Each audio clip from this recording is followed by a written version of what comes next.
Muy buenas tardes, señoras y señores. Y llegamos en el conjunto de actividades conmemorativas del 144 aniversario de la UNI a la exposición La Ingeniería y la Construcción de la República. Tema, por supuesto, muy pertinente, considerando que estamos prácticamente en vísperas del bicentenario de la proclamación de la independencia, que nos remite necesariamente a tomar en cuenta el amplio marco del proceso peruano.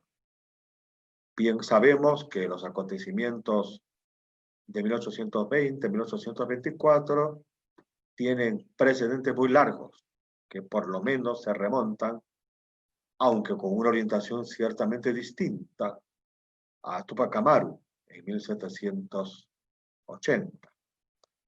Pero ahora tenemos que mirar lo que ha ocurrido y mirar hacia el futuro, y para ello tenemos una ventaja aquí en la Universidad Nacional de Ingeniería, que es obra de nuestro rector de un periodo anterior, el doctor José Ignacio López Soria, el Centro de Historia UNI, una institución única en el país. No hay ninguna otra universidad que tenga una entidad dedicada expresamente al proceso histórico, en este caso de la ingeniería y de la universidad de ingeniería en el marco del proceso peruano. Esto es un aporte muy significativo que comienza hace 50 años con la obra del doctor López Soria, institucionalmente como Centro de Historia, más de un cuarto de siglo, y tenemos pues un grupo de investigadores que están permanentemente trabajando el ámbito que les corresponde. Eso lo veremos ahora, porque intervendrá el propio doctor López Soria, pero luego también otros estudiosos e investigadores que han aportado o están aportando en estos momentos a la comprensión de lo que es la ingeniería en el marco del país. Pero sin más afirmaciones, debo decir que en nuestra reunión los expositores son el doctor José Ignacio López Soria, el director del Centro de Historia UNI, past rector de la UNI, Katia Rodríguez Valencia, historiadora e investigadora asociada del Centro de Historia UNI, Isaac Cazorla Moquillaza, historiador e investigador asociado del Centro de Historia UNI, el ingeniero Edilberto Guamaní Guamaní, docente de la Facultad de Ingeniería Mecánica, Nacheli Lizarme Vilcas, historiadora del Centro de Historia UNI, y Elías Amaya Núñez, historiador del Centro de Historia UNI. Todos ellos nos acompañan para hacer realidad este encuentro, la ingeniería y la construcción de la República. La primera intervención es, como ya anuncié, del doctor José Ignacio López Soria. Él es filósofo e historiador de formación, desempeña la docencia desde hace 54 años en el Perú, principalmente en la Universidad Nacional de Ingeniería, pero también en varios otros países de América Latina y Europa. Fue rector de la UNI en el periodo 1984-1989. Es autor de unos 23 libros y de numerosos artículos sobre filosofía, historia y problemática universitaria. Las publicaciones de los últimos años dan cuenta de su particular dedicación al tema de la modernidad. Ha retomado su antigua preocupación por la ingeniería peruana y su historia. Tenemos entonces el gusto de recibir al doctor José Ignacio López Soria. Por favor, doctor, puede usted comenzar.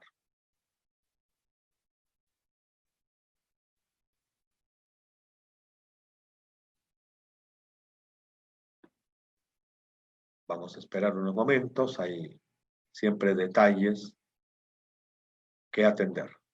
Solo unos momentos.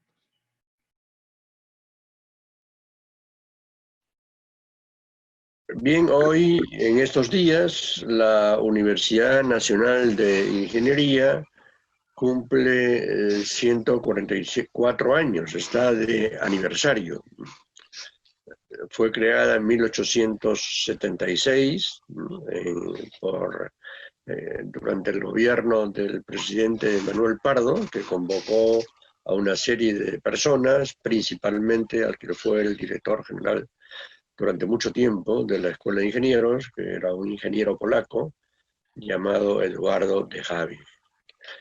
Hacemos este homenaje hoy a la universidad y en estos días a la Universidad Nacional de Ingeniería en el marco del Bicentenario, que lo tenemos ya prácticamente encima.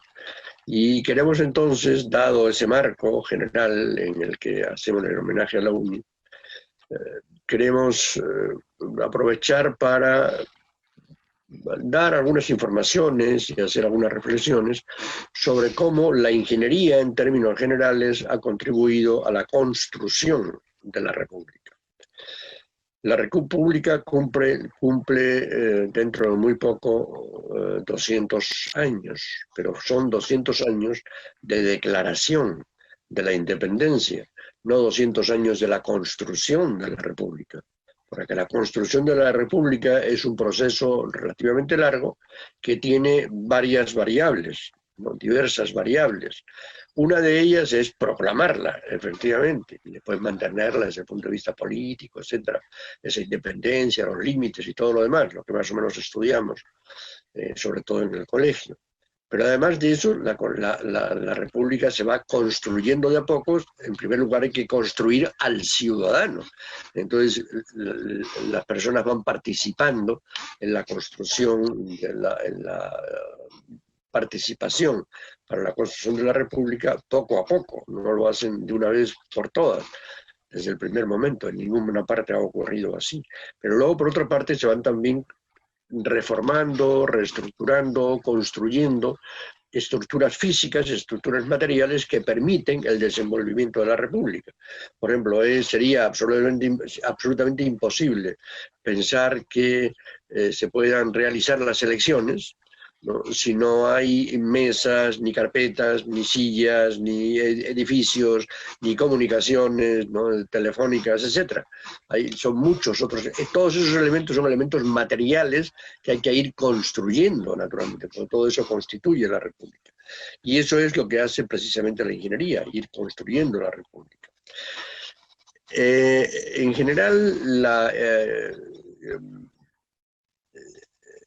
las variables son, los componentes, digamos, son bastantes del proceso de construcción material de la República. Nosotros vamos a dar cuenta, en esta participación, vamos a dar cuenta solo de algunos de ellos, algunos de esos elementos. Nos vamos a ocupar, yo muy brevemente voy a dar dos ideas acerca de cómo es el proceso de la formación técnica, que es parte precisamente de esa construcción de la República.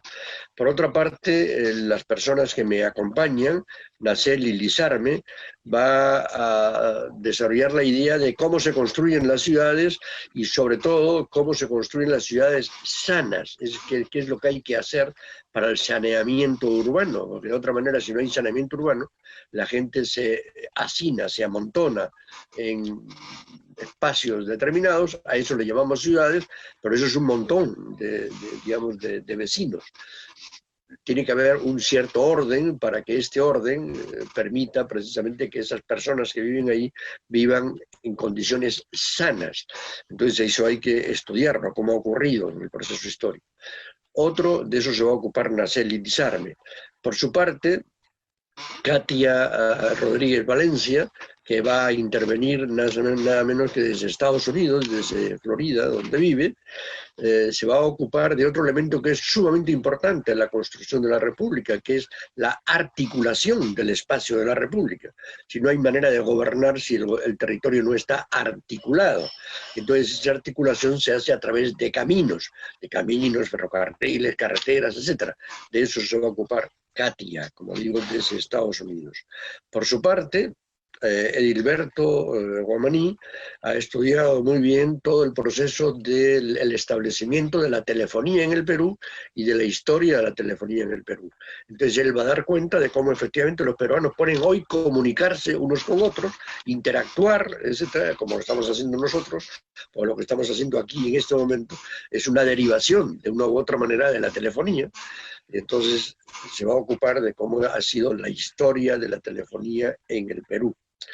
Y por otra parte, Elías Amaya se va a ocupar de darnos algunas informaciones sobre la energía en general y particularmente sobre el desarrollo de las energías renovables, de cómo la energía es un componente fundamental, porque si no, no se mueven las máquinas y no nos movemos en gran parte, ¿no? Pero dentro de eso hay una tendencia en los últimos decenios, ya bastantes decenios, por ampliar el margen de la participación de la energía renovable, y de eso se va a ocupar Elías. Con respecto a la formación técnica, y ahí acaba mi participación, la formación técnica, diré solamente algunas ideas, expresaré algunas ideas nada más. La primera es que, curiosamente, en la colonia hubo muy poca, si es que alguna, es decir, prácticamente casi nada, preocupación por la educación técnica. Hubo sí otro tipo de educaciones, educación superior, como saben ustedes, la Universidad de San Marcos es probablemente, hay todavía determinadas discusiones por la Universidad de Santo Domingo, ¿no? En Santo Domingo, pero es, diríamos, la universidad más antigua de América, o está, si no es la primera, es la segunda, como más antigua en América. Entonces, otro tipo de educación sí ha habido, pero en la colonia hubo muy poca preocupación, si es que alguna, oficialmente prácticamente ninguna, por la educación técnica. Esta se desarrollaba a través de los artesanos, que se transmitían sus conocimientos, sobre todo a través de la práctica, etc. Entonces, una diferencia importante, que sí es importante en la construcción de la República, es la mayor importancia que se da a la educación técnica. Al principio se le da una importancia, diríamos, teórica, porque se crean o se intenta crear escuelas técnicas, pero no se consigue crearlas. No hay las condiciones para crearlas, y a pesar de que se dan leyes para que se crean, se cree en cada departamento una escuela técnica, etcétera, o después la escuela de artes y oficios, o la escuela naval, la escuela de cabotaje, diversos tipos de escuelas, escuela de agricultura, todos son intentos fallidos a lo largo del siglo XIX por una serie de razones en las que no vamos a entrar. Pero de alguna manera hay advertencia de la necesidad, se advierte que es necesario tener educación técnica, el primer aspecto que me parece ya importante.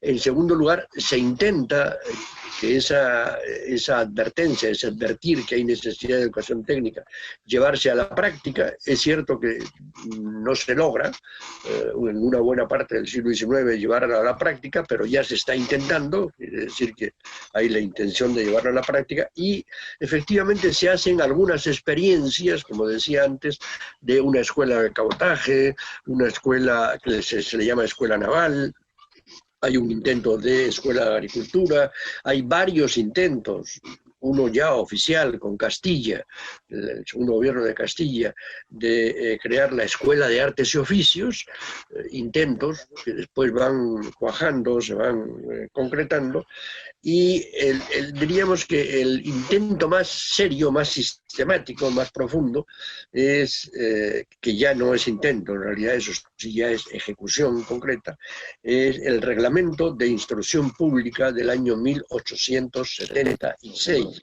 que es un poco la primera gran ley general de educación de la época de la República que existe en el Perú republicano. Las anteriores, esto no es muy de extrañar. La primera ley general de minería es de 1901, es decir, que nos pasamos todo el siglo XIX, ¿no?, siendo independientes, pero sin ley de minería. La ley de minería era todavía la ley de la época de la colonia, ¿no?, todavía estaba vigente. Entonces, en este reglamento de instrucción pública se anuncia, se reglamenta, es decir, se incluye dentro del reglamento un artículo que crea, ¿no?, las escuelas técnicas y que les llama escuelas de aplicación, siguiendo una terminología más bien francesa, que son la Escuela de Ingeniería Civil y de Ingenieros Civiles y de Minas, que es la actual UNI, ¿no? La Escuela Superior de Agricultura, que pasa por muchos vericuetos hasta que se funda realmente en 1901, la Escuela Naval y la Escuela Superior de Artillería y Estado Mayor. O sea, todas esas se crean, en principio, legalmente, se crean en 1876, pero no todas se comienzan a poner en práctica. La única que comienza en ese momento a ponerse en práctica al mismo tiempo que se da la ley es la Escuela de Ingenieros, es decir, la Escuela de Ingenieros de Construcciones Civiles y de Minas, que fue el primer nombre de lo que hoy es la Universidad Nacional de Ingeniería. Curioso y característico, importante por otra parte, con respecto a la misma Escuela de Ingenieros, después, a partir de 1955, la Universidad Nacional de Ingeniería, digo que curiosos son, diríamos, dos aspectos que me parecen importantes subrayar, solamente dos aspectos. El primero es que desde el primer articulado de la UNI, desde el articulado de la fundación, desde el artículo este de la ley del Reglamento de Instrucción Pública de 1876, se dice explícitamente que la UNI tiene que ir evolucionando conforme lo vaya necesitando el país, es decir, conforme vaya evolucionando en general, diríamos, la industria en el país. Y efectivamente, la UNI lo que hace es, al comienzo, nacer con dos especialidades que eran muy importantes en el momento, una para acondicionar el territorio, que era la ingeniería civil, la ingeniería de construcciones civiles se llamaba entonces, y la ingeniería de minas para la extracción de las minas y el comienzo de la explotación de la minería, ya con metodologías más racionales, con metodologías más técnicas de lo que se había usado en la época de la colonia, naturalmente, porque esto ya, la explotación de minas sí venía de la época colonial. Entonces se ha tenido sistemáticamente la Universidad Nacional de Ingeniería, se ha ido, la escuela primero y después la Universidad Nacional de Ingeniería, se han ido teniendo ese principio fundamental de ir respondiendo a las necesidades del país.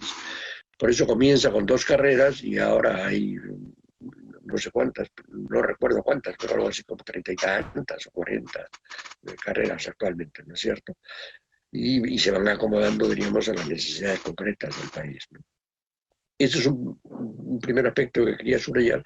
Y un segundo aspecto que quería también subrayar es el siguiente, y es que la Escuela de Ingenieros desde el comienzo se ocupó no solo de formar ingenieros, se ocupó principalmente de formar ingenieros, pero se ocupó no solo de formar ingenieros, se ocupó también de formar a lo que en esa época, es decir, en el siglo XIX, al final del siglo XIX y buena parte del siglo XX, se llamaban peritos. Los peritos eran, como diríamos, equivalentes a los alumnos que salen hoy de los institutos superiores tecnológicos. Entonces daban también formación de ese tipo, sobre todo en agrimensura, para medir el territorio, para medir el territorio y después acondicionarlo, pero ya el acondicionamiento lo hacía un ingeniero, naturalmente.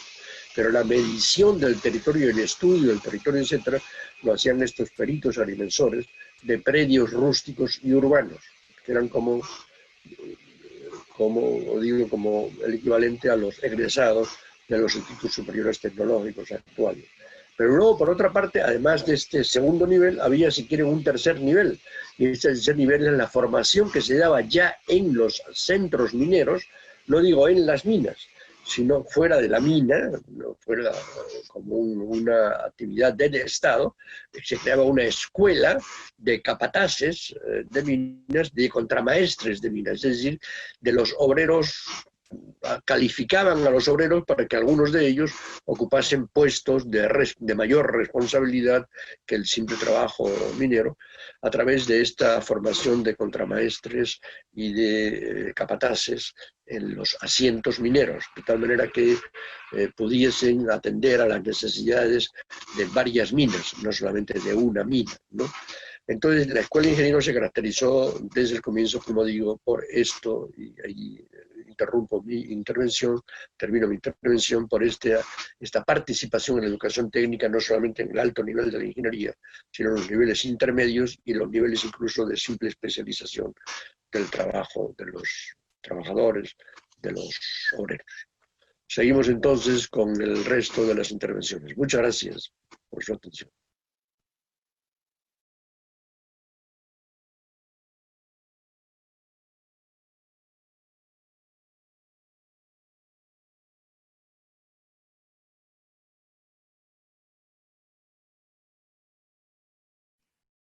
Muchas gracias, doctor López Oria.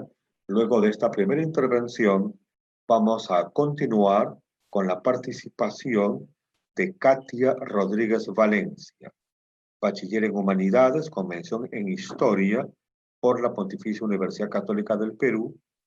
Actualmente cursa el programa de maestría en lenguas romances en la Universidad de Nueva Orleans. Ha realizado investigaciones en el área de la historia de la tecnología en el Perú como investigadora asociada del proyecto Historia Uni entre los años 1998 y 2001.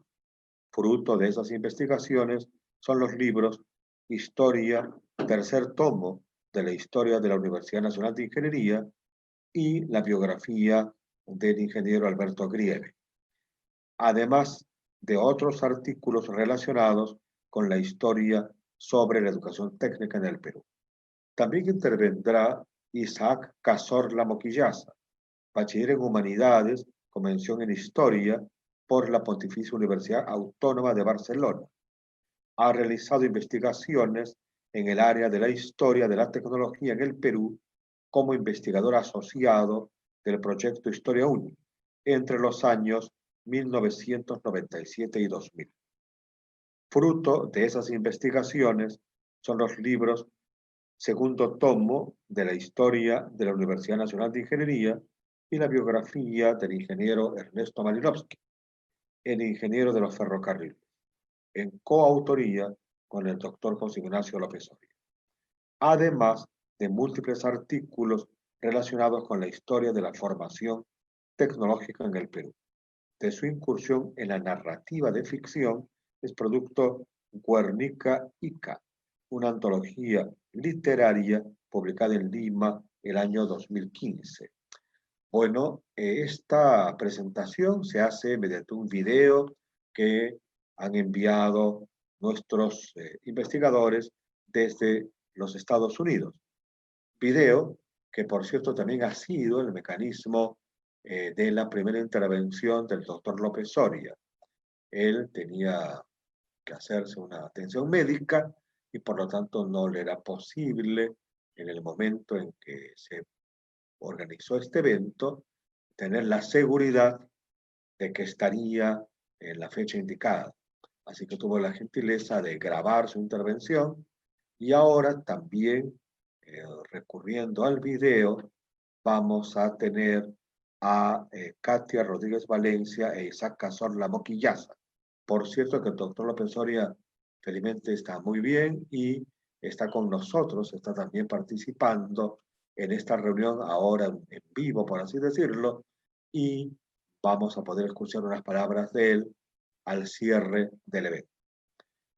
Pasemos entonces la colaboración, la contribución de Katia Rodríguez Valencia e Isaac Cazorla Moquillaza. Por favor.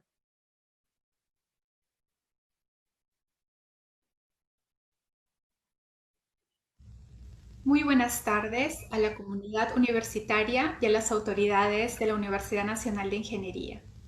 Queremos empezar felicitándolos por 144 años de vida institucional al servicio del país y queremos agradecerles la invitación que nos han hecho a través del Centro de Historia de la UNI para reflexionar hoy con ustedes sobre un tema que es muy importante para el país, que es el tema de la vialidad y la articulación del territorio peruano. Las fechas en las que nos vamos a centrar son entre 1851 hasta 1919. ¿Por qué hemos escogido este periodo? Porque es en esta segunda mitad del siglo XIX que empieza el Gran Plan Vial Peruano, que intentaba conectar nuestro territorio con las líneas férreas.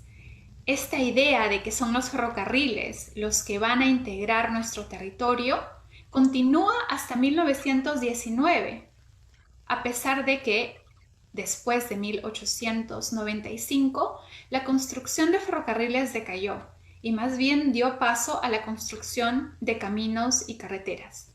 Luego de 1919, la idea de los grandes ferrocarriles se va abandonando y más bien durante el periodo del oncenio el gobierno se concentra en la construcción solamente de caminos y carreteras. Quiero empezar a hablar de tres conceptos muy importantes que marcan este periodo. Estos tres conceptos son modernización, racionalidad y gobernabilidad. Se los voy a explicar muy en breve y después de eso voy a dar paso a la explicación que nos va a dar Isaac Cazorla sobre la etapa ferrocarrilera en el Perú. Son tres los conceptos que nos ayudan a entender y situar de manera clara el proceso de construcción de esta primera red vial peruana: modernización, racionalidad y gobernabilidad. El ideal modernizador fue impregnando las distintas gestiones presidenciales durante la segunda mitad del siglo XIX. Ramón Castilla, José Rufino Echenique, José Balta y Manuel Pardo concibieron un país que debía encarar el futuro con una administración económica y social integradora y articuladora. Por ello, el gran impulso que dieron a la obra ferrocarrilera. Buscaron efectividad en el control del territorio y de los recursos. Esta efectividad se interrumpe cuando la Guerra del Pacífico y la inestabilidad y guerra civil que sobrevinieron marcaron un corte en el proceso. Este se reinicia, como mencioné, durante el gobierno de Nicolás de Piérola, que intenta reorganizar el Estado, mejorando la administración pública con el objetivo de aumentar la capacidad extractiva del mismo. No se puede entender la mentalidad modernizadora sin notar el advenimiento de una nueva racionalidad, la racionalidad moderna. El doctor José Ignacio López Soria y el investigador Willy Ludeña explican que la racionalidad moderna se inicia con la obra de ingenieros y arquitectos, es decir, con la construcción de determinadas obras materiales como las vías de comunicación, producto de una manera singular de entender tanto el espacio como la sociedad. El mismo López Soria nos habla de un nuevo discurso producto de esta racionalidad y que se inicia en la segunda mitad del siglo XIX, el discurso del bienestar, por el cual se llamaba la incorporación del territorio al desarrollo nacional. En cuanto a gobernabilidad, en muchas regiones del país, la presencia del Estado era nula y era necesario conectar esos pueblos. Los discursos de modernización, racionalidad y gobernabilidad adquieren aún mayor fuerza luego de la Guerra del Pacífico, pero se añade un nuevo elemento al discurso, el de la defensa del territorio. Ahora los dejo con Isaac. Adelante, Isaac. Muchas gracias, Katy. Y aprovecho también para enviar mi saludo a la Universidad Nacional de Ingeniería en este aniversario, nuestra querida UNI, una institución que a pesar de ser una institución científica, siempre tuvo esta vocación por cobijar también los estudios de historia, ¿no? Y cobijó de hecho nuestros primeros esfuerzos en ese sentido hace ya un par de décadas. Así que nada, es una fecha muy importante para nosotros y con mucha alegría les comparto algunas reflexiones muy pequeñas y muy breves y apuradas acerca de este mundo fascinante que es la forma en la que se comenzó a tratar de estructurar el país territorialmente, ¿no? De articularlo desde el apoyo también de los ingenieros de la época en el contexto de la nueva República del Perú. El tema del primer proyecto de articulación territorial republicano es fascinante. Comencemos reiterando que esta racionalidad de la que nos hablaba Katia se da dentro de un contexto histórico que debemos pensar. El inicio de los, digamos, años 50 del siglo XIX encuentra una república joven. Pensemos en que no se han cumplido aún 30 años de la proclamación de la independencia. Y que esto implica que la conducción del país ya no responde a los intereses de la metrópoli, como había sido durante siglos, sino a los intereses del desarrollo propio, ¿no?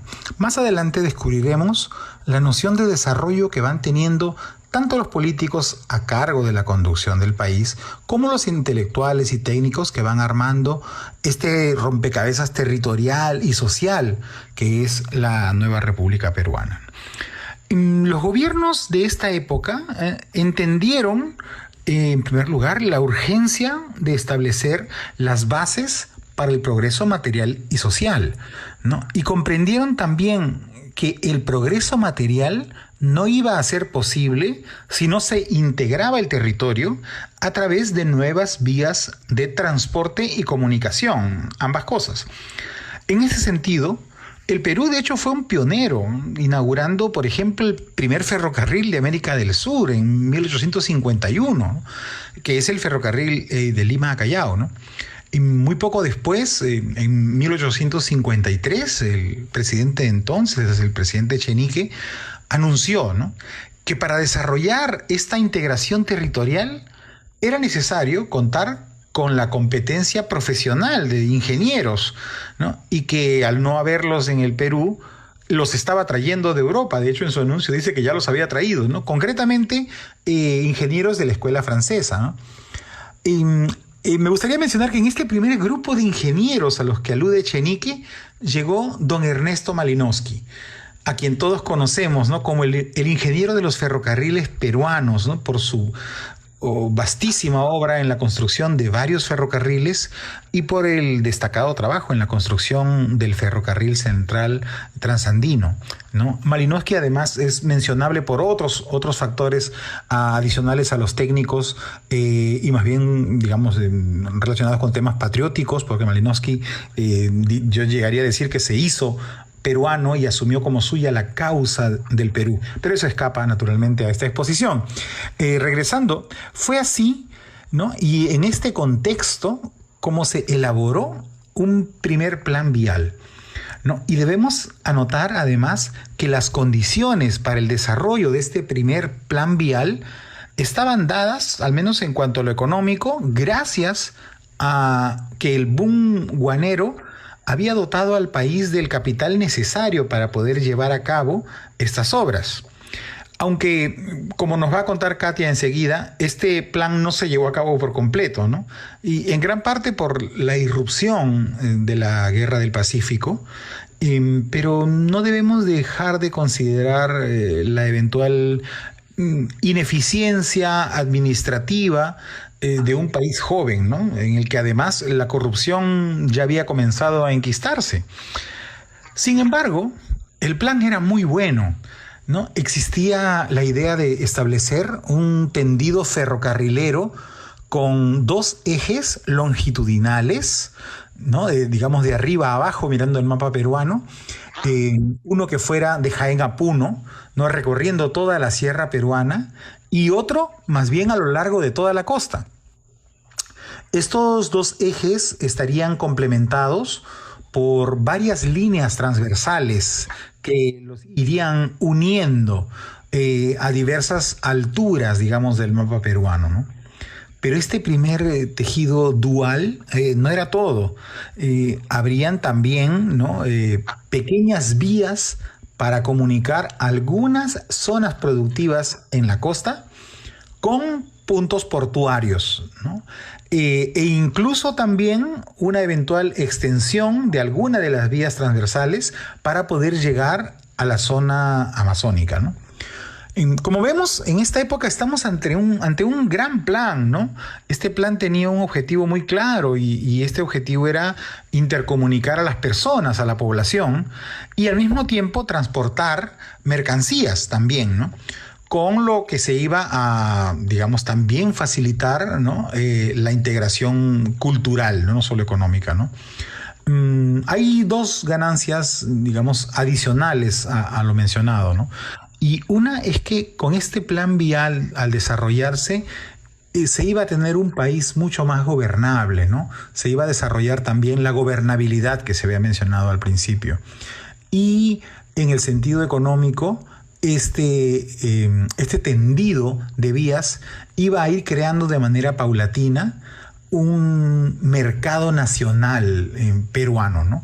Lo que iba a traer naturalmente un desarrollo económico pues importante, ¿no?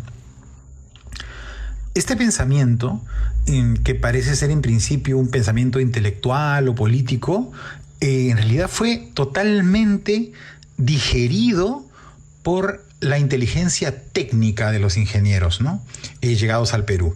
Y más adelante, en un periodo que escapa también a esta pequeña charla, por los nuevos ingenieros peruanos, ¿no? Que se formaron bajo la sombrilla de la escuela francesa, ¿no? Yo cierro esta parte insistiendo en la importancia de estudiar cómo fue pensado el país en el siglo XIX y cómo este pensamiento integró en la racionalidad mencionada al principio la visión y el trabajo de los primeros ingenieros del Perú. Doy paso a Katia para que continúe con el plan. Muchas gracias, Isaac. Luego de la guerra, nuestro país quedó sumido en una profunda crisis económica y moral. Ese conflicto desnudó muchas de las carencias del Estado peruano, entre ellas que teníamos un país rico, pero desunido y mal administrado. Nuestras líneas férreas quedaron destruidas.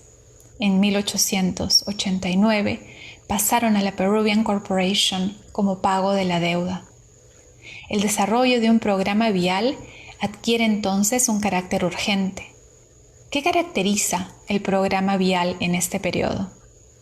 Como el Estado no contaba con recursos para reiniciar un plan ferrocarrilero a gran escala, se piensa en la construcción de caminos como alternativa, ya que su estudio y trazo era más económico y estos podían servir de complemento a los ferrocarriles existentes.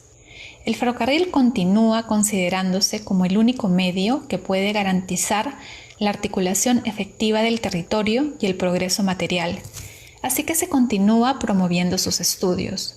Durante esta época, muchas líneas fueron refaccionadas, otras se extendieron y se construyeron algunas nuevas.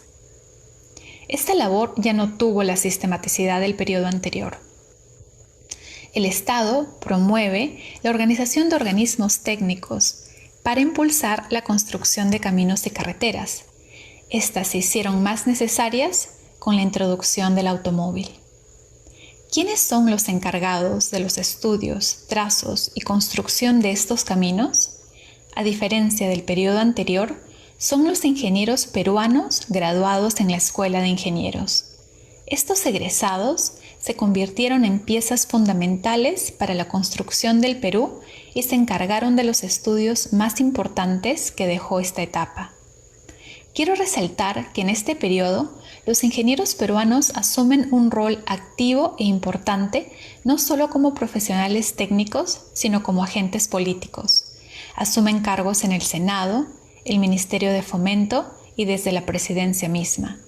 Desde estos cargos intentan promover su idea de cómo se debe asumir la construcción del país. Los ingenieros no solo desarrollan un discurso técnico, sino político y económico. En 1899, por primera vez en la historia peruana, un ingeniero, Eduardo López de Romaña, que 3 años antes había sido nombrado el primer ministro de Fomento, asume la presidencia de la República. En este periodo se establecen instituciones por iniciativa del gobierno, iniciativa privada, para asesorarlo y mejorar la administración estatal. La Sociedad Geográfica de Lima, fundada en 1888, se convirtió en un centro vital para la investigación de nuestro territorio. Los ministros de Fomento y directores del ramo asistieron a sus sesiones y el gobierno le encargó distintos proyectos, convirtiéndose en un órgano consultivo en cuestiones de límites, demarcación política y colonización. 10 años después se crea la Sociedad de Ingenieros. Este organismo colaboró intensamente con el gobierno, contribuyendo con numerosos estudios relacionados con las vías de comunicación.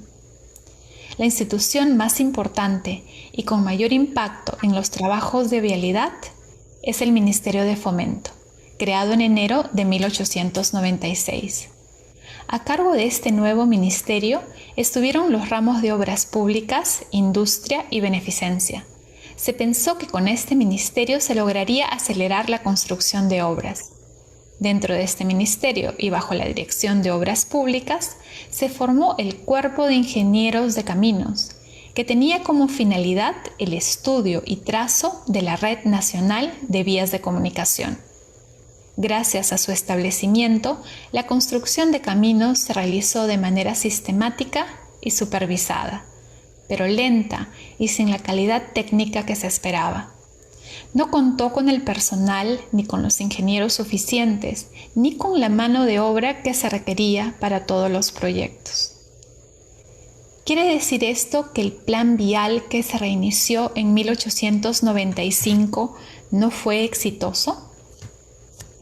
Tal vez no tuvo los alcances de la etapa anterior, pero sí considero que se dieron avances importantes.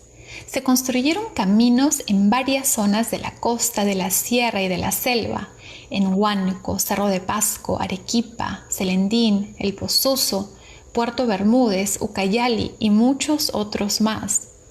Un gran logro fue que quedó establecida la vía central, como se llamó a la unión del camino de Chanchamayo y del Pichis, que luego conectaba con un río de la selva para llegar a Loreto. Esta vía quedó finalizada en 1899, pero su trazo preliminar se utilizó en 1896, cuando una expedición militar se envió para combatir la rebelión separatista en Loreto. Este periodo demostró que la carretera era un medio de mayor versatilidad. Un camino podía ser de herradura, carretero o simplemente una senda de paso efectivo, cuya construcción podía fácilmente adecuarse a un presupuesto determinado. Ahora Isaac nos dará algunas reflexiones finales. Bueno, por mi parte solo reiterar nuestro saludo, ¿verdad?, a la Universidad de Ingeniería en este aniversario y además comentar que siempre que hablamos de historia me quedo con la impresión de que en lugar de desarrollar respuestas, seguimos desarrollando nuevas preguntas, lo que es muy nutritivo para el desarrollo, ¿verdad?, del conocimiento. Entonces esta es una bonita oportunidad para seguirnos preguntando cosas acerca de cómo es que se articuló nuestro país, y esto nos lleva a pensar en cómo se formó el Perú, pero sobre todo en cómo se pensó el Perú y cómo se sigue pensando también, ¿no? Y los ingenieros desde el siglo XIX en esta nueva República Peruana tuvieron una importancia capital en este pensamiento del Perú. Pienso que en la actualidad también es importante que la ingeniería, además de sus funciones, digamos, matemáticas, científicas y de cálculo, además de esas funciones, tienen también la capacidad de integrar el pensamiento del espacio como una sociedad en desarrollo, y en ese sentido dialogar con un ingeniero, dialogar con ingenieros y poner en diálogo a los ingenieros con especialistas de otras disciplinas sigue siendo una tarea hermosa para seguir pensando y desarrollando nuestro país. Felicidades a la Universidad de Ingeniería por el gran trabajo que han hecho en la historia del Perú. Qué pena que el tiempo se nos haya hecho corto, porque nos hubiese encantado seguir aquí con ustedes profundizando en un tema tan importante como es la articulación del territorio. Si alguno de ustedes ha tratado de viajar a la selva, a la sierra, hay ciertos pueblos a los que todavía no es fácil llegar. Eso significa que ese ideal de vialidad y articulación que se inició en el siglo XIX no se ha logrado todavía. Y no se puede tener un estado de bienestar sin un país articulado. El ideal integrador debe continuar hasta que todo el territorio peruano no esté conectado. Otra cosa importante que quería mencionar antes de despedirme es que los ingenieros no son solo esos constructores de obras físicas.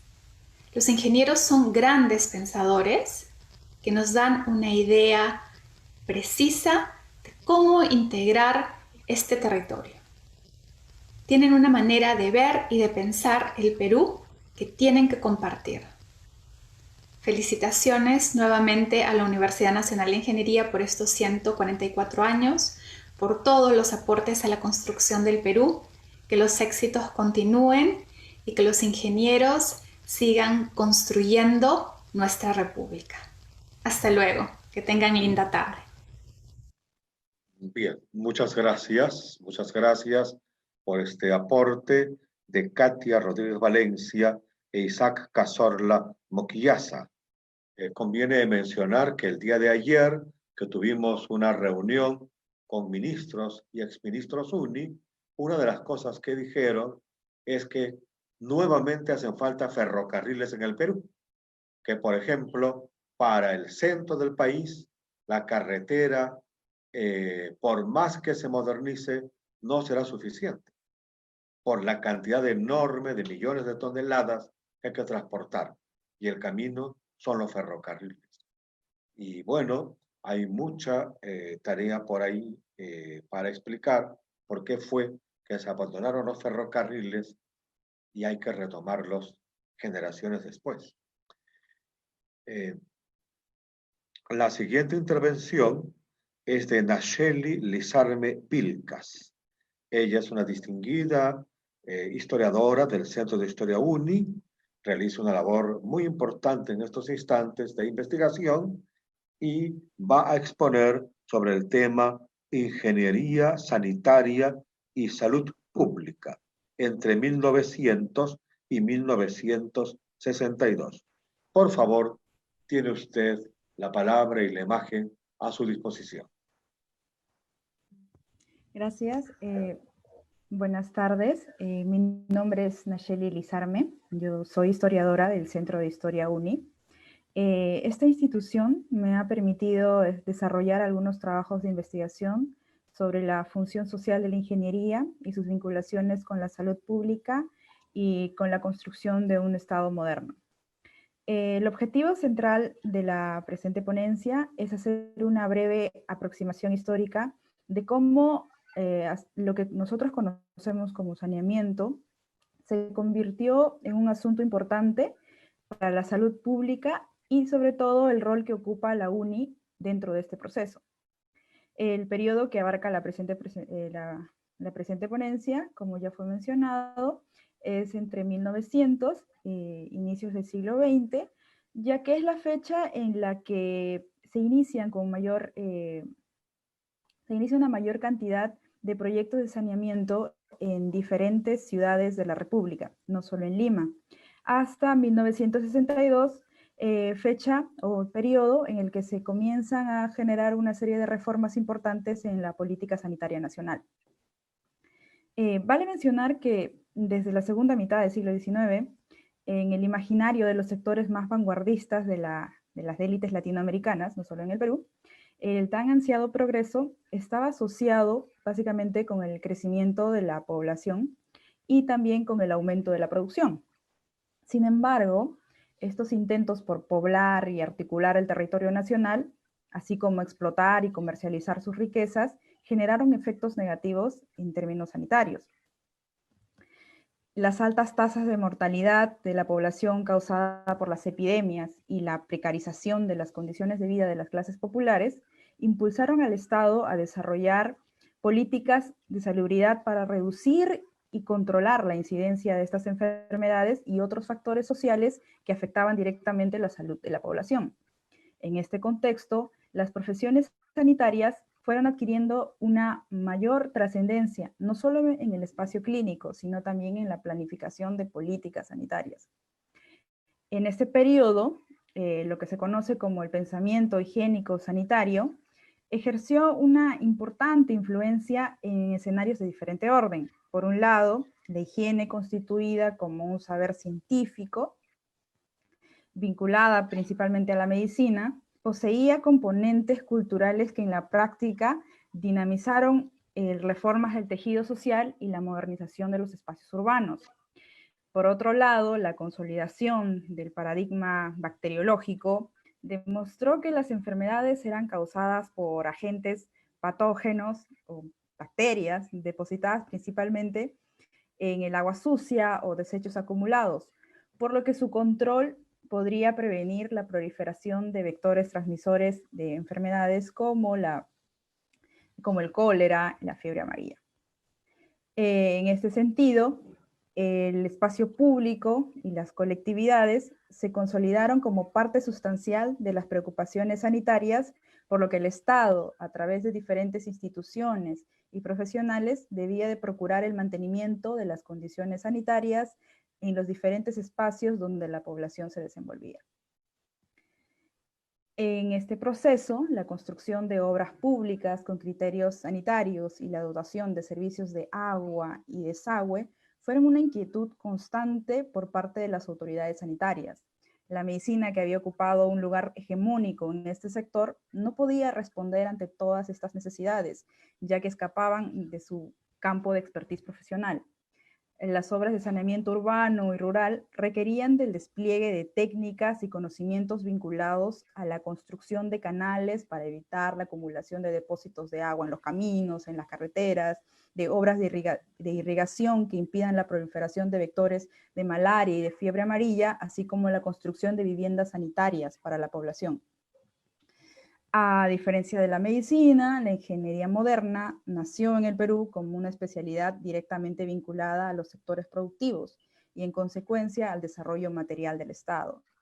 Los ingenieros, organizados en cuerpos o instituciones estatales, se encargaron de la asistencia técnica para la construcción de obras públicas relacionadas a la producción y el fomento industrial. No obstante, la influencia del higienismo y de la concepción moderna de ciudad sanitaria facilitó la inserción de ingenieros en el terreno de la salubridad, así la salubridad como constructores y planificadores de obras públicas de saneamiento. Las municipalidades fueron las primeras instituciones en contar con ingenieros e inspectores para la planificación de trabajos de recojo de basura y construcción de redes de agua potable, canalización de desagües y planificación urbana. No obstante, a diferencia de otras ciudades de Argentina y Brasil, durante la mayor parte del siglo XX, en el Perú no existieron programas integrales de saneamiento, sino respuestas intermitentes que muchas veces respondían a amenazas puntuales, como la epidemia de la peste bubónica, o en todo caso se usaron como herramientas para obtener ingresos por cobro de arbitrios y capitalizar periodos de auge económico, como es el caso del comercio del caucho en Iquitos. En líneas generales, hasta aproximadamente 1940, el Estado priorizó la ejecución de campañas sanitarias que se centraron básicamente en criterios biomédicos, pero que no dotaron a las ciudades de la infraestructura sanitaria necesaria para evitar la proliferación de medios contaminantes. Y creo que esta situación no ha cambiado mucho. En la mayoría de centros poblados, especialmente en áreas rurales, las principales fuentes de abastecimiento de servicios de agua continuaban siendo las afluentes de ríos o lagunas y eran aguas sin ningún tipo de procesamiento. Los cauces de ríos, acequias y canales de regadío funcionaban como desagües en donde donde la población vertía sus desechos sólidos y líquidos, y también eran la fuente de agua que la población también consumía.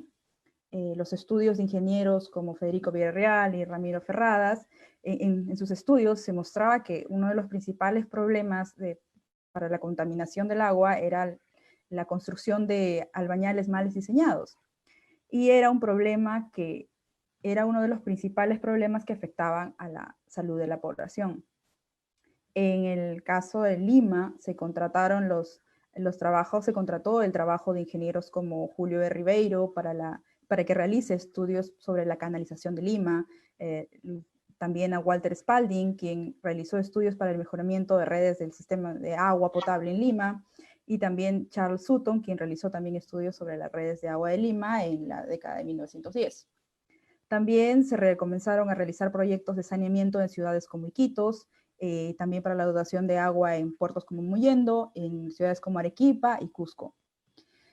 A raíz de la peste bubónica de 1903, el Estado creó, a través del Ministerio de Fomento, que fue creado en 1896, la Dirección de Salubridad, para que funcione como la institución central para la planificación de la política sanitaria nacional. Esta institución estaba principalmente compuesta por médicos, que orientaron sus actividades de esta institución a la elaboración de estadísticas y el control de enfermedades infectocontagiosas importadas principalmente a través del comercio. Sin embargo, al asumir la dirección del Ministerio de Fomento, el ingeniero José Balta trató de reorientar y ampliar las funciones de esta dirección, incluyendo como parte de sus ocupaciones todas las cuestiones relativas a la provisión de agua y desagüe en zonas urbanas y rurales. La propuesta de Balta respondía básicamente al reconocimiento pleno del impacto que tenía el agua potable y la eliminación de desechos orgánicos en la salud de la población, así como de la necesidad de articular los trabajos de saneamiento bajo la dirección del Estado. A nivel estatal, esta orientación se reflejó en la selección de los miembros para la comisión encargada de formular el proyecto de un primer proyecto de Código Sanitario en 1907, que además de médicos y abogados, incluía también al ingeniero Alejandro Guevara. Sin embargo, años después, al crearse el Consejo Superior de Higiene, se dejó de lado la participación de ingenieros y se compuso básicamente por médicos y otras autoridades. Pero este hecho no quiere decir que la ingeniería se haya mantenido al margen de las preocupaciones sobre la salubridad. De hecho, durante el quinto Congreso Latinoamericano realizado en Lima en 1913, este evento recibió mucha atención por parte de instituciones vinculadas a la ingeniería. La institución recibió delegados de la Escuela de Ingenieros, del Centro de Ingenieros Agrónomos, de la Escuela de Artes y Oficios, la Sociedad de Ingenieros y también del Ministerio de Fomento. Y quizás uno de los ganchos de este evento fue que uno de los ejes centrales giró en torno a los avances de los trabajos de saneamiento urbano y rural en otras partes de América Latina. Las conclusiones de este evento generaron un importante impacto entre los profesores y también autoridades de la Escuela de Ingenieros, la principal institución encargada de la formación de profesionales técnicos en el país. Hasta 1912, en la Escuela de Ingenieros no se dictaban cursos de ingeniería sanitaria, salvo un pequeño curso dentro de secciones vinculadas con hidráulica.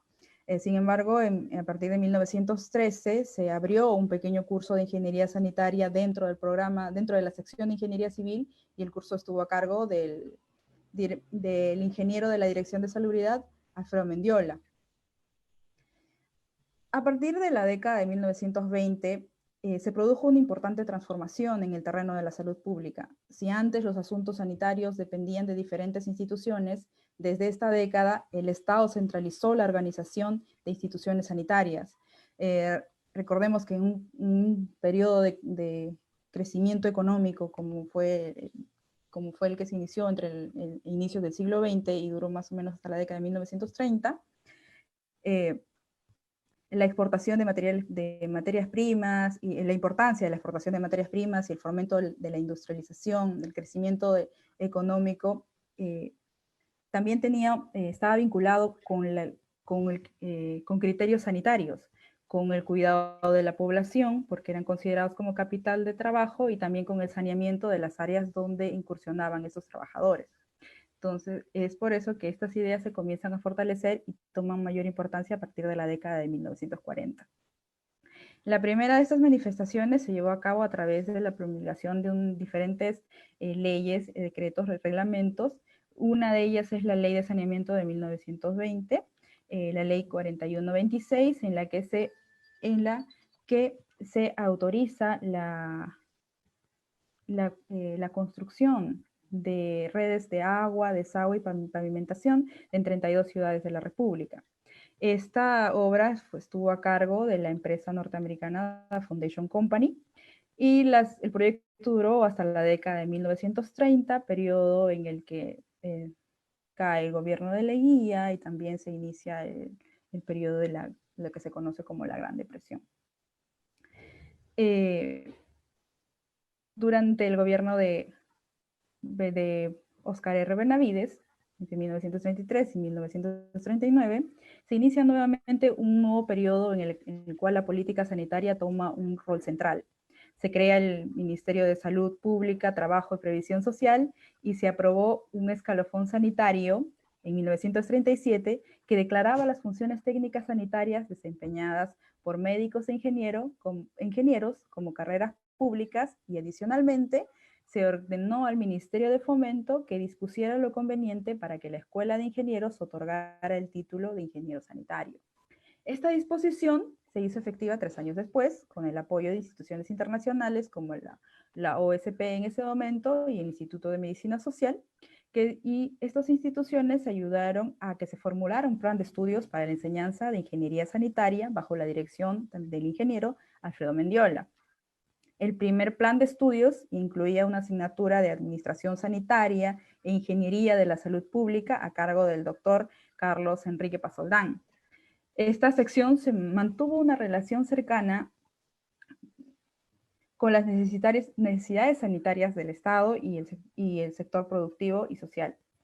En 1945 se introduce un curso de ingeniería antimalárica para apoyar las instancias técnicas organizadas por el Ministerio de Salud Pública y Asistencia Social. En 1946, la escuela transitó por un periodo de reformas. Las antiguas secciones se transformaron en departamentos compatibles con facultades universitarias y se reformó la organización de los planes de enseñanza de los departamentos de minas, petróleo, industriales y arquitectura. Y se incluyeron cursos vinculados con criterios sanitarios como ventilación, higiene, seguridad minera, seguridad, higiene industrial y urbanismo respectivamente. El Departamento de Ingeniería Sanitaria planteó un nuevo programa de estudios en el que incluyó la formación sanitaria básica con elementos de biología, bacteriología sanitaria, etc. A partir de la creación de la sección de Ingeniería Sanitaria, se fortaleció la influencia norteamericana en la formación de ingenieros en el Perú. La Fundación Rockefeller ofrecía becas a estudiantes destacados para que pudieran seguir estudios de especialización en Estados Unidos. El ingeniero civil Luis Mantilla Fernandini fue el primero en acceder a una beca para realizar estudios de posgrado en ingeniería sanitaria en las universidades de Harvard y de Carolina del Norte, donde permaneció entre 1939 y 1941. Al volver, Mantilla ocupó importantes cargos en el Ministerio de Salud y en la Escuela de Ingenieros, y también en la Universidad Nacional de Ingeniería a partir de 1956. A partir de este periodo se inicia un periodo interesante, ya que distintas instituciones internacionales comienzan a influir en la formación de ingenieros sanitarios y también en la creación de instituciones vinculadas a la salubridad que incluían ingenieros, como el Servicio de Cooperativo Interamericano de Salud Pública y otras instancias dentro del Ministerio de Salud.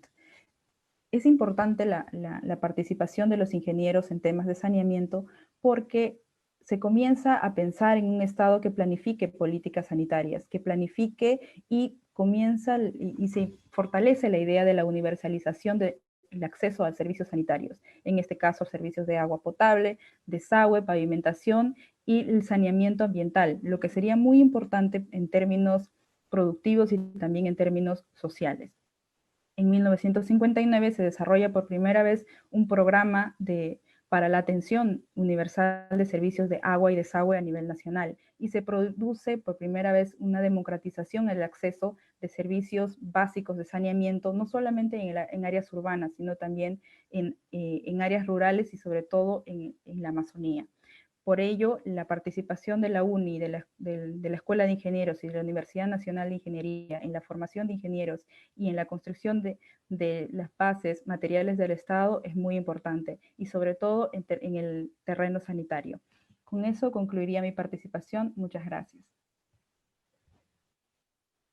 Gracias por la intervención de la historiadora del Centro de Historia UNI, Nayeli Lizarme Vilcas. Vamos a continuar con la participación del historiador del Centro de Historia UNI, Elías Amaya Núñez. El tema que desarrollará es el aprovechamiento de la energía solar. Es importante anotar que las intervenciones deben ser, hemos quedado, más o menos de 12 minutos para cumplir con el programa establecido. Por favor, tiene la palabra el historiador del Centro de Historia UNI, Elías Amaya Núñez. Gracias, profesor Montaño. Muchas gracias. Ante todo, muy buenas tardes a todos y a todas. El tema de esta exposición se llama el aprovechamiento de la energía solar, específicamente en la década del 60. Bueno, esta ponencia va a examinar una de las primeras iniciativas institucionales que promovió el estudio racional de la energía solar en el Perú. Para este fin vamos a analizar las acciones ejercidas por los ingenieros mecánicos de la Facultad de Ingeniería Mecánica y Eléctrica y del Instituto de la Energía de la UNI en favor del aprovechamiento de la energía solar. Para ser más exactos, señalamos los obstáculos que limitaron el empleo de la energía solar y cómo la superación de estos perfiló el rumbo y el carácter de las investigaciones sobre este campo durante la década de 1960. Así vamos a dividir la ponencia en tres partes. La primera de ellas se describe el contexto a lo que yo llamo la problemática de la energía que se va a dar en la década del 60. En la segunda parte vamos a detallar los cambios por los que transitó la Facultad de Ingeniería Mecánica para adecuarse a esa problemática y cómo va a buscar darle una solución, ¿no? Y en la última parte vamos a abocarnos a lo que es, digamos, las propuestas que va a dar la Facultad de Ingeniería Mecánica a través de una de sus instituciones de investigación, que es el Instituto de la Energía. Bueno, yendo al primer punto, en la década del 60 se gestó en la sociedad peruana una mayor toma de conciencia sobre el papel que cumplía la energía en el desarrollo social y económico del Perú. Una especial coyuntura conformada en este decenio que involucraba dos sectores complementarios y fundamentales de la economía, como lo era la industria manufacturera y petrolera. Esta coyuntura dejó traslucir la relevancia, pero también la problemática que rodeaba a los recursos energéticos nacionales. Por un lado, la participación del Estado en el fomento de la industria nacional y el proceso de urbanización generó una serie de demandas que giraron en torno a los recursos energéticos. Así se registró el reclamo de una mayor injerencia gubernamental en su control y la urgencia por contar con un profesional técnico calificado que pudiera conducir su despliegue en favor del desarrollo nacional.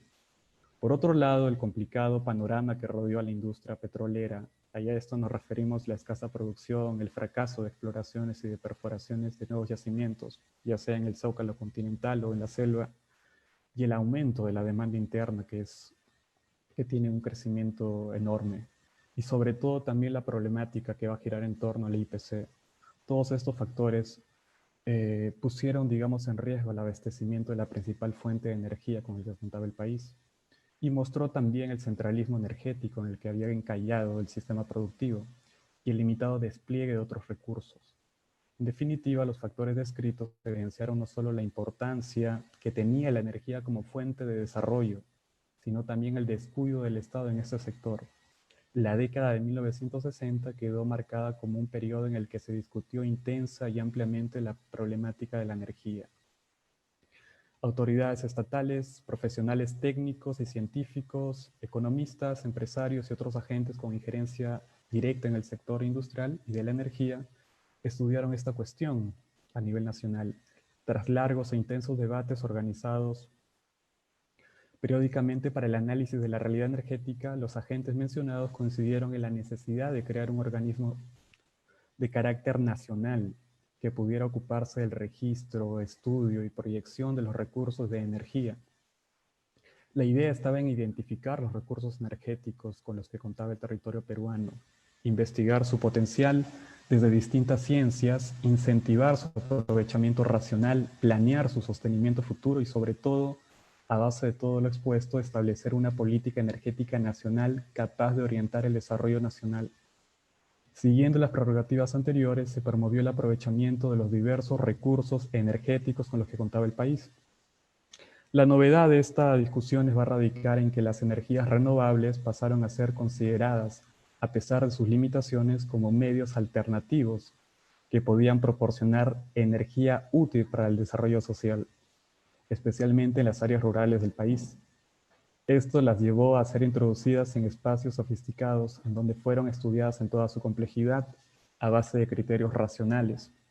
El conocimiento producido sirvió para impulsar el desarrollo de tecnologías que pudieran aprovecharlas de una forma eficiente y sencilla. El caso que mejor ejemplifica lo descrito es el de la energía solar, ya que a diferencia de otros recursos renovables, gozó de un estudio más amplio y duradero. Uno de los principales organismos públicos que acogió y promovió y participó en la problemática de la energía de la década del 60 de forma intensa fue la Universidad Nacional de Ingeniería. En este caso vamos a pasar a hablar de ella y especialmente de la Facultad de Ingeniería Mecánica y del Instituto de la Energía. La UNI no fue ajena a la problemática de la energía que generó el proceso de industrialización, la escasa producción petrolera y las demandas sociales de la década del 60. Su ingreso al debate de la energía se dio de forma paralela a una intensa renovación y ampliación de sus lineamientos.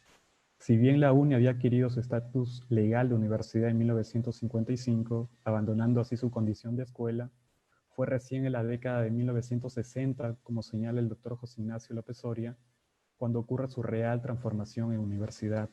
Una transformación que, sin abandonar su condición de centro de formación, apostó por cultivar conocimientos científicos y tecnológicos.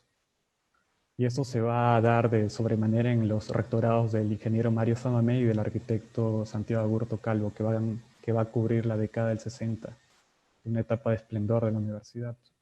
Uno de esos espacios de la universidad que fue objeto de enormes cambios por el contexto inicialmente descrito fue la Facultad de Mecánica y Electricidad, debido a la demanda de la industria por la presencia de un agente que pudiera dirigir y sostener su desarrollo. Ante el incipiente estado de las facultades de ingeniería mecánica del país, sobre todo del interior, la Facultad de Mecánica y Electricidad de la UNI, por su larga tradición en el ramo, recordemos que se crea y se funda a inicio del siglo XX, se convirtió en el espacio que cobijó las inquietudes que emergían del sector industrial y energético. Su renovación era un hecho imprescindible para el contexto de la época.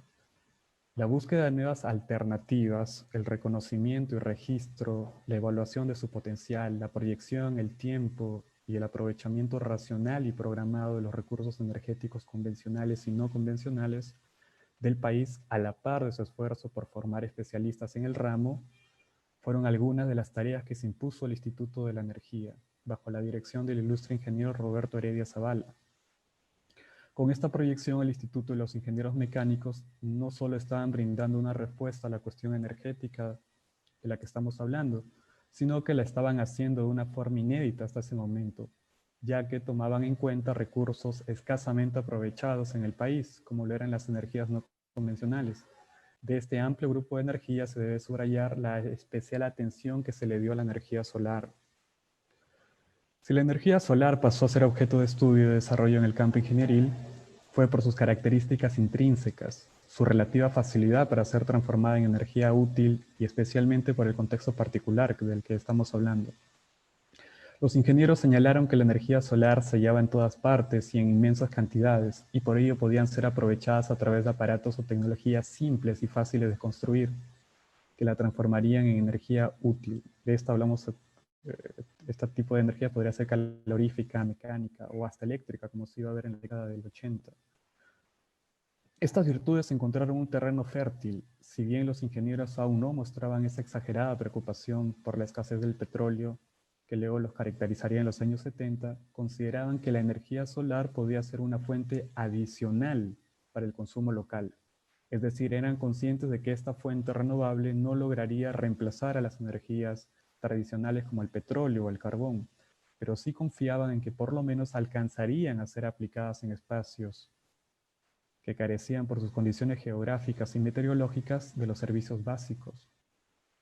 En definitiva, por sus características intrínsecas, la energía solar pasó a ser estimada por los ingenieros mecánicos y en general por los ingenieros y posteriormente por los científicos de la universidad, como una alternativa viable, aunque limitada por la tecnología en ese momento, para el desarrollo social de determinadas regiones del país. El incipiente desarrollo de la energía solar en el Perú obligó a que en esta etapa, es decir, en este decenio, los esfuerzos sean dirigidos a superar obstáculos fundamentales para el estudio y aplicación. Los trabajos del Instituto de la Energía y los ingenieros mecánicos se orientaron a cubrir esos vacíos tan necesarios para su progreso, y en ese camino sentaron las bases en las que las posteriores investigaciones sobre el ramo se erigirían. Por todo lo anterior, podemos calificar a esta etapa como exploratoria y formativa, ya que, como veremos en el siguiente campo, se pasó a evaluar las posibilidades de desarrollo de la energía solar a través de la identificación de las regiones con mayor radiación solar y sobre todo con el reconocimiento y desarrollo teórico de las nuevas tecnologías que pudieran aprovecharla.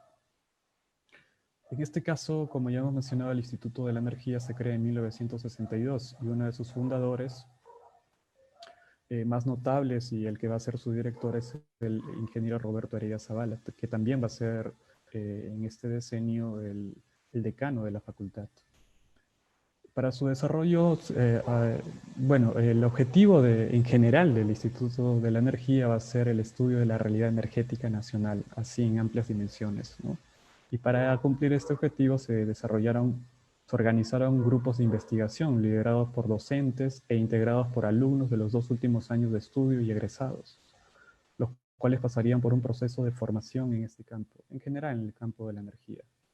Uno de esos grupos de investigación fue el denominado Grupo Nacional de Trabajo de Energía Solar, que a decir del ingeniero Asi Wolfenson, fue el que introdujo por primera vez en el Perú el interés nacional de la energía solar. Esta afirmación no resulta exagerada, ya que hasta el año de creación del Instituto de la Energía, los avances de la energía solar en el Perú se reducían a estudios de carácter informativo y a la fabricación empírica de dispositivos solares. Creo que el que más destaca son los calentadores solares de Arequipa, que por lo que se tiene noticia fueron, digamos, implementados a inicios de la década del siglo, más o menos para 1930 o un poco antes. Pese a lo significativo que representaba estos avances, el estudio y la aplicación de la energía solar se encontraban en un estado de incipiente desarrollo. Uno de los aportes del Instituto de la Energía estaba en formar especialistas que pudieran de una forma racional emprender estudios y desarrollar tecnologías para el aprovechamiento de la energía solar.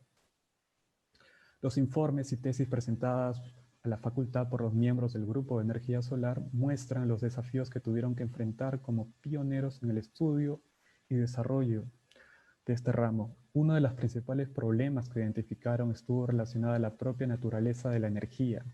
Si bien esta podía hallarse en todas partes y en inmensas cantidades, como señalamos anteriormente, su aprovechamiento dependía de una serie de condiciones geográficas y meteorológicas que determinaban su estado y por ello su potencial. Esto quería decir que para hacer uso de la energía solar antes se debía de identificar las zonas con mayor índice de radiación solar. Pero ¿cuánto se había avanzado hasta en esa tarea? De acuerdo con un especialista en el ramo, estos eran muy limitados, ya que se carecía de datos estadísticos exactos y prolongados de la radiación solar para la época. Ante este panorama, los ingenieros mecánicos tuvieron necesariamente que pasar a estudiar el territorio nacional con el claro objetivo de elaborar un mapa solar y ubicar las regiones con mayor radiación. Uno de los primeros esfuerzos vino de parte del ingeniero mecánico Benami Grothman en 1960, con la elaboración de un mapa solar. Posteriormente, en 1972, el ingeniero César Cadono dio a la luz uno de los primeros y más sofisticados mapas solares con lo que contaría el Perú. Es un mapa que se va a usar hasta inicios de este siglo y que serían muy empleados en las décadas siguientes.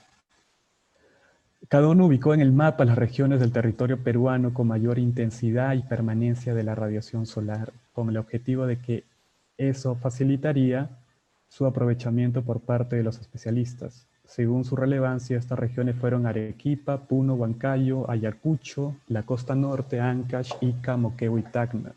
El reconocimiento de estas regiones perfiló pronto el carácter que las investigaciones sobre energía solar tendrían en la Facultad de Ingeniería. Y también cabe añadir para terminar en esta ponencia es que uno de los digamos, dispositivos a los cuales va a prestar mucha atención los ingenieros en este diseño son los calentadores de agua, especialmente los fabricados en Arequipa. Bueno, eso es todo. Muchas gracias. Muchas gracias por su intervención al historiador del Centro de Historia UNI, Elías Amaya Núñez. Vamos a concluir estas exposiciones.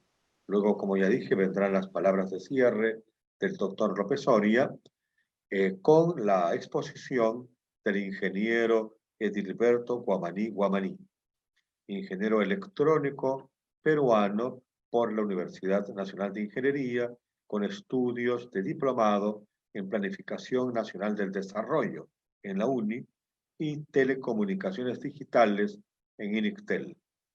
Tiene una maestría en Telecomunicaciones Digitales con mención a banda ancha por la Universidad Nacional Mayor de San Marcos. Ha ejercido la docencia universitaria en diversas universidades e institutos tecnológicos, alternándola con la consultoría profesional para entidades públicas y privadas.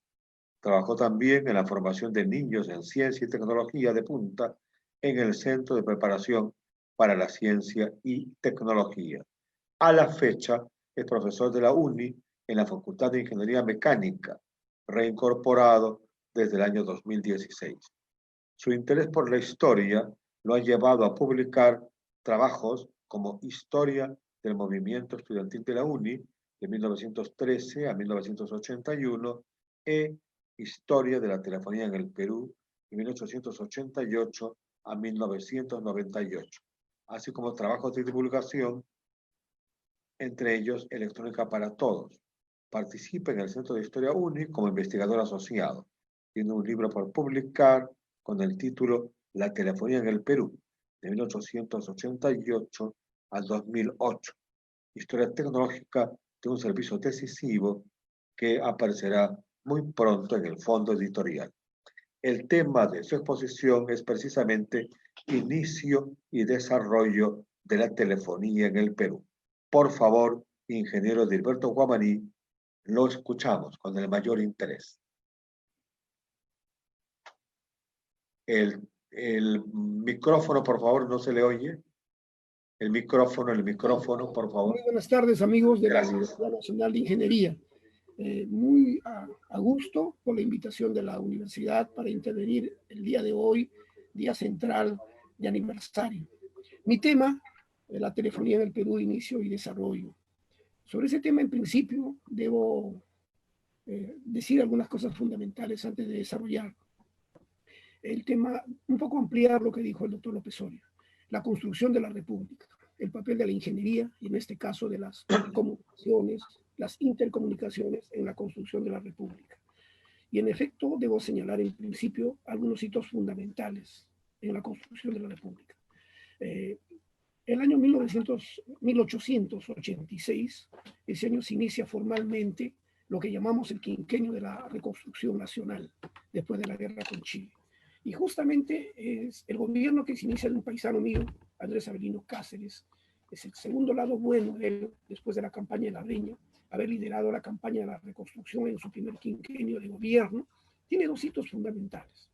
Uno primero, en 1886, la instalación del sistema eléctrico, la electricidad en Lima, que en buena cuenta es la electricidad en el Perú, 1886. Y en 1888, la instalación del sistema telefónico en Lima y obviamente con eso en la República. Son dos hitos fundamentales en la construcción de la República. El proceso que sigue, en este caso por el lado de las comunicaciones, tiene pues también algo importante que mencionar. Con la telefonía, en realidad, es un hito, se abre una época moderna para las comunicaciones, para que haya ciudadanía. Una cosa es una ciudad que no se puede comunicar sino físicamente con encuentros eventuales, y otra cosa es cuando, por ejemplo, ese mismo año, al terminar el año, la compañía que hace el servicio, explota el servicio, puede exhibir 220 abonados, 220 familias que se intercomunican vía este sistema moderno para la época. Miren, eso es importante. En 1924, con motivo del centenario de la independencia nacional, se instala Radio Nacional. Imagínense, el presidente de la República puede hablar al país, naturalmente a los pocos ciudadanos, pero bastantes para la época, puede dirigirse al país con un discurso, ese año 24. Y en el año 57, la instalación de la televisión en el Perú. Si uno se da cuenta, el impacto social que esto genera, ¿no? La importancia que esto genera en la construcción de la ciudadanía, ciudadanos intercomunicados. Es todo un proceso. Y a mí me toca hablar sobre una parte, la telefonía. Pero es parte, como digo, de todo un sistema de intercomunicaciones que involucra a la radiodifusión, que involucra a la televisión. Vamos a pasar, naturalmente esto tiene pues hitos fundamentales. Antes de la telefonía en el Perú, el sistema de intercomunicación era el telégrafo, el cable. Ya había telegrafía, ya había cable, pero pocos años antes. Obviamente antes del sistema eléctrico también había el servicio de energía en la ciudad, era por gas, ¿no? Era por gas, pero ya había ese servicio. Era todo un proceso. Esto involucra cuatro cosas. El desarrollo de la telefonía, la radiodifusión, la televisión involucra, por ejemplo, el despliegue de energías empresariales. Es todo un proceso histórico, ver cómo van evolucionando las empresas que administran ese servicio. Segundo, el despliegue de la tecnología, cómo la tecnología va llegando y se integra a la vida nacional. El tercero, el despliegue de los recursos humanos. Requiere demanda de servicios, se van formando los técnicos, se van formando los ingenieros, y eso está asociado a la evolución de la Universidad Nacional de Ingeniería. Bueno, todo esto, en suma, de modo particular, en la telefonía, vamos a pasar a eso, ¿no? Tiene naturalmente su propio proceso. Podemos distinguir, ya pasando de hecho al terreno propiamente del proceso de la telefonía, podemos distinguir 5 momentos importantes, 5 periodos importantes. Hay un periodo, primer periodo, que inicia en 1888 y termina en 1920. Está asociado a la propia historia nacional. Es la época de la llamada República Aristocrática. De 1920 a 1955 es un segundo periodo que tiene sus propias características y está asociado también a ese proceso que inicia con la Patria Nueva en el gobierno de Leguía en los años 20 y termina, digamos, con la apertura de un nuevo proceso en 1955-56. Hay una tercera etapa, un tercer momento que inicia el 55 y termina el 80. Un cuarto momento, el 80 al 94, y el quinto el que estamos viviendo, que inicia el 94 con la privatización. Bueno, cada momento, en realidad, cada momento está asociado a 4 procesos que caminan en simultáneo. Un proceso es el despliegue de la empresa. Si no hay empresa, si no hay papel del Estado en regular dicha empresa, si no hay energías para hacer eso, si no hay participación de capital, naturalmente esto no se desarrolla. Es un aspecto importante. Un segundo aspecto importante es la tecnología. Vamos a advertir, por ejemplo, que en una primera etapa, el teléfono que llega, el sistema telefónico que llega todavía es manual, y eso también va evolucionando por épocas. Un tercer elemento es la expansión del servicio. En un comienzo es en la ciudad de Lima, y después va llegando a las capitales de departamento y al final llega a los pueblos del Perú. Hoy, por ejemplo, uno puede llegar a cualquier pueblo rural, uno puede comunicarse por celular con su familia y aún con familia fuera del Perú. Bueno, esto sigue un proceso, la expansión. Otro cuarto proceso es la academia. No había, por esos años, no podía haber una carrera de ingeniería electrónica como hay hoy. No podía haber una carrera de ingeniería de telecomunicaciones con ese nombre propio como hay hoy. Ha habido un desarrollo previo. Bueno, veremos rápidamente, de modo sucinto, cómo fue desarrollándose cada época. En la primera época hablamos de 2 hechos fundamentales. Primero, de la Peruvian Telephone Company. Es la compañía que participa en un concurso público. En el año 1888 hay un concurso público de 3 empresas. Esta empresa gana la explotación y explota el servicio hasta 1920, la Peruvian Telephone Company. La persona que hay que reconocer es Peter Bacigalupi, un italiano norteamericano, peruano, triple nacionalidad podemos decir, que radica en Perú, que además es un hombre muy culto. Él gestiona esta empresa. Por otro lado, a raíz de que se instala la telefonía en Lima, hay demanda, hay entusiasmo, inquietud en las provincias.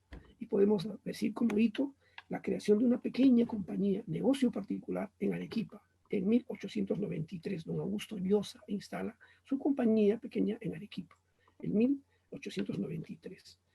Hacia 1906 había 10 compañías de telecomunicaciones, contando Lima, incluyendo pues compañías en diferentes ciudades, Trujillo, Ica, Cajamarca, Piura, Cusco, compañías. En suma, estamos hablando de 10 compañías en 1906, compañías pequeñas en muchos negocios particulares.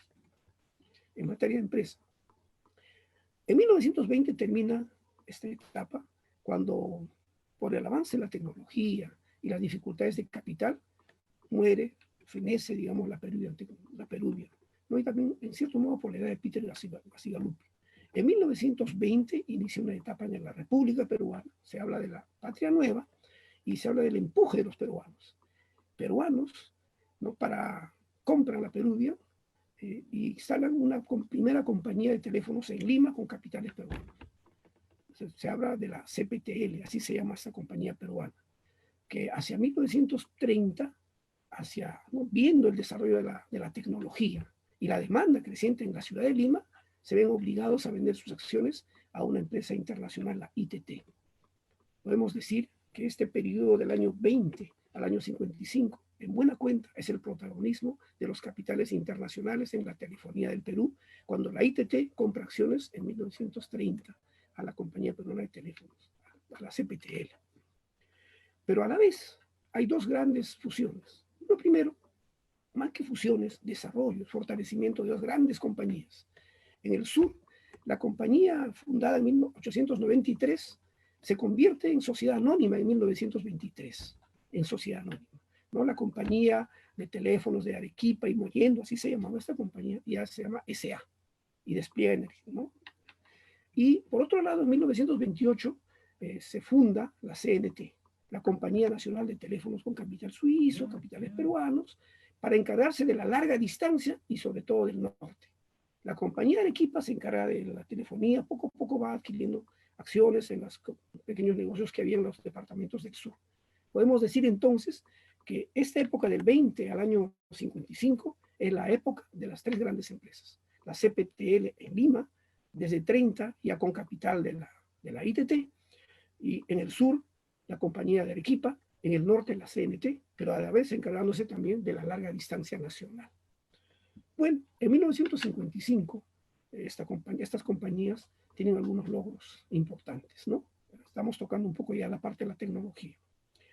Hasta 1930 la tecnología era sencilla, era elemental, digamos, parecido a los inicios de lo que había en Estados Unidos. Pero el mundo moderno, en Estados Unidos y en Europa, ya había llegado, ya se estaban instalando las centrales telefónicas automáticas. Con la ITT se instala el año 30, se inaugura la automatización del servicio telefónico en Lima. Eso llega a Arequipa en 1948. Y al año siguiente, esta compañía, la SA Arequipa, se convierte en Sociedad Telefónica del Sur, al año después, ¿no? La telefonía automática llega al Cusco el año 52. Y al norte, con la CNT, o sea, la CNT llega a partir de 58, 62, 64, son ciudades que podemos decir que empiezan a tener telefonía automática. La telefonía automática, en buena cuenta, era todavía sistema electromecánico. Y estamos hablando del reinado, se habla en tecnología del reinado de las centrales Rotary, se llamaban las centrales Rotary. Por otro lado, hay que decir lo siguiente, la CNT ya tenía capitales suizos. Esta compañía nacional de teléfonos que tenía explotación del servicio en el norte y la larga distancia era de capitales suizos. Y la ITT naturalmente es norteamericana, como todos lo conocemos. Este es un lado importante, ¿no? El crecimiento de la demanda incorpora muchas cosas. Por ejemplo, la expansión del servicio. Con la telefonía automática en 1930, ya no hablamos de centenas de abonados, estamos hablando de miles de abonados. Y este crecimiento llega a 1960, cuando se llega a los 6 dígitos de abonados. Es un hito fundamental que se haya llegado a los 6 dígitos de abonados.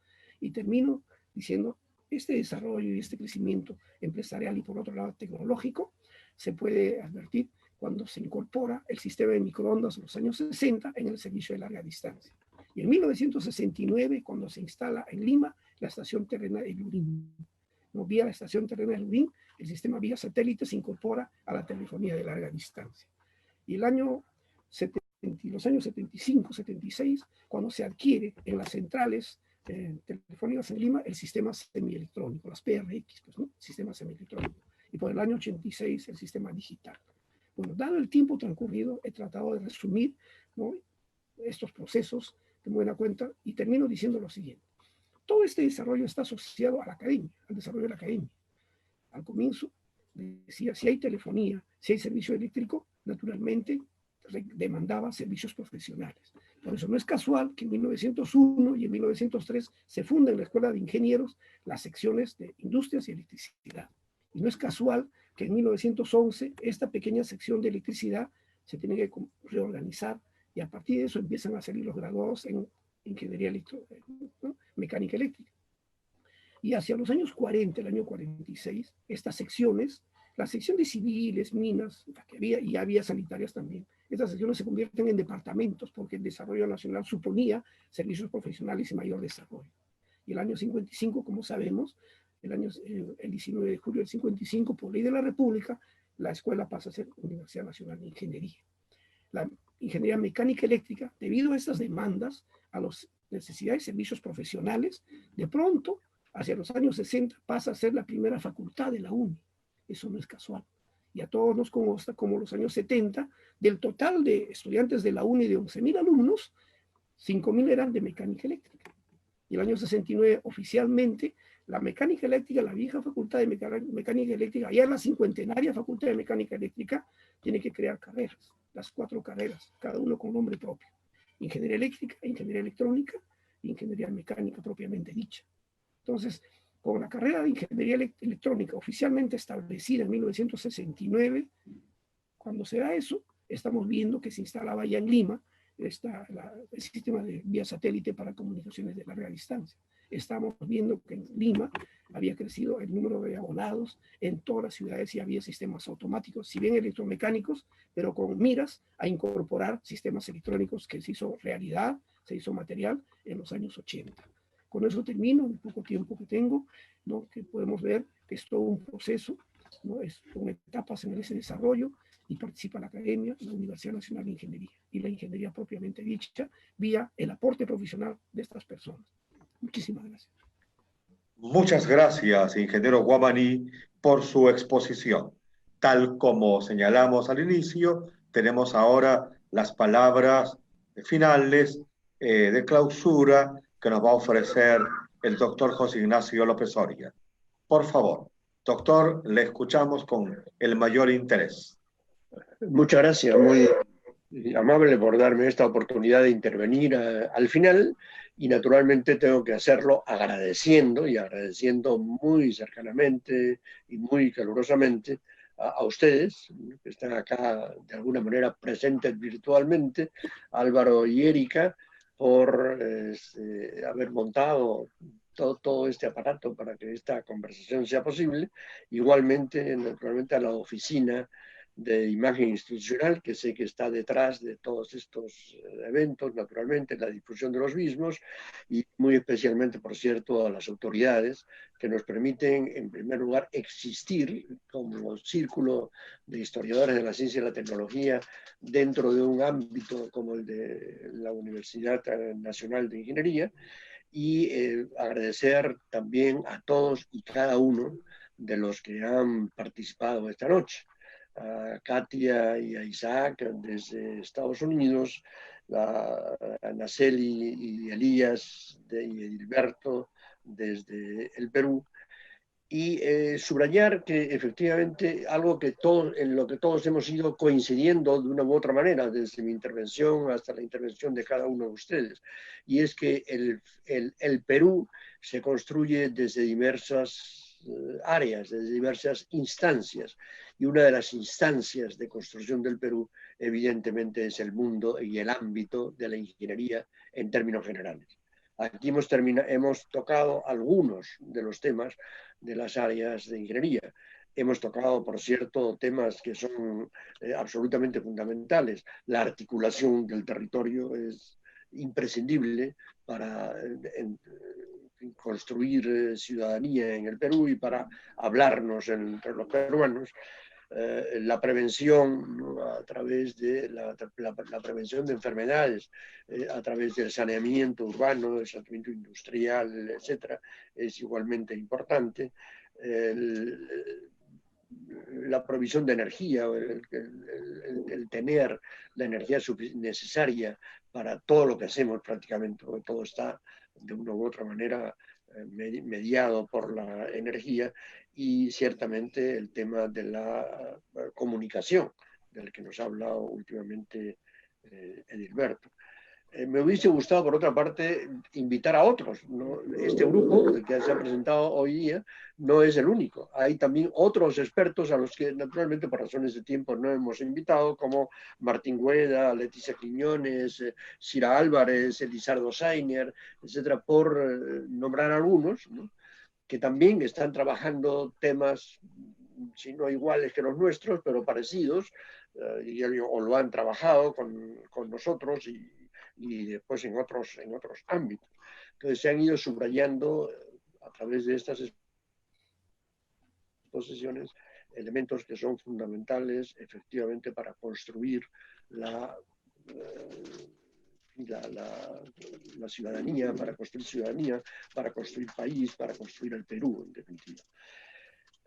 Y termino anotando que se ha insistido en que, varias veces además, en que los ingenieros no solamente hacen, ¿no es cierto?, que vivimos dentro del mundo de la ingeniería, aun cuando no seamos ingenieros, nos damos cuenta de que los ingenieros no solamente hacen cosas, los ingenieros piensan en el Perú. Y como piensa en el Perú, es precisamente posible recoger cómo han ido pensando el Perú a lo largo de todos estos años que lleva la ingeniería instalada, la ingeniería moderna me refiero, porque hay otra ingeniería que viene desde muy antiguo, la ingeniería moderna instalada en el Perú, y por eso puedo terminar agradeciendo a la Universidad de Ingeniería por todo este evento y felicitándola por llevar tanto tiempo, pero además haciendo anuncios de publicaciones que vamos a hacer muy pronto, un poco como resultado de estos trabajos que han sido anunciados, publicaciones sobre energía, publicaciones sobre saneamiento urbano, publicaciones ciertamente, está ya casi a punto de salir el libro de la telefonía en el Perú, del que Edilberto es el autor, y un libro que estamos también terminando con Naceli sobre el pensamiento de los ingenieros en el Perú. Todas estas obras saldrán naturalmente a través de la Oficina de Publicaciones de la UNI que dirige Álvaro Montaño. Y muchas gracias entonces a todos los que han hecho posible este evento y a todos los que nos están escuchando y a quienes desgraciadamente no podemos ver. Buenas noches. Nuevamente, muchas gracias, doctor López Soria. Y voy a pedir a todos, por favor, que aparezcan en pantalla, porque podemos hacer lo que estamos en este momento, digamos, en la sala Zoom, una foto virtual que se estila, se llama un selfie Zoom, que de alguna manera representa la reunión. Si todos pueden, por favor, ya estamos todos. Serán los encargados técnicos que van a armar con todos nosotros un panel. Faltan los dos de Estados Unidos, lamentablemente, pero ya ellos verán la forma de incluirlos, porque la tecnología también lo permite. Así que muy bien. Por favor, el saludo para despedir esta reunión. Gracias a todos. Muchas gracias, de verdad. Muy reconocido. Gracias. Muchas gracias.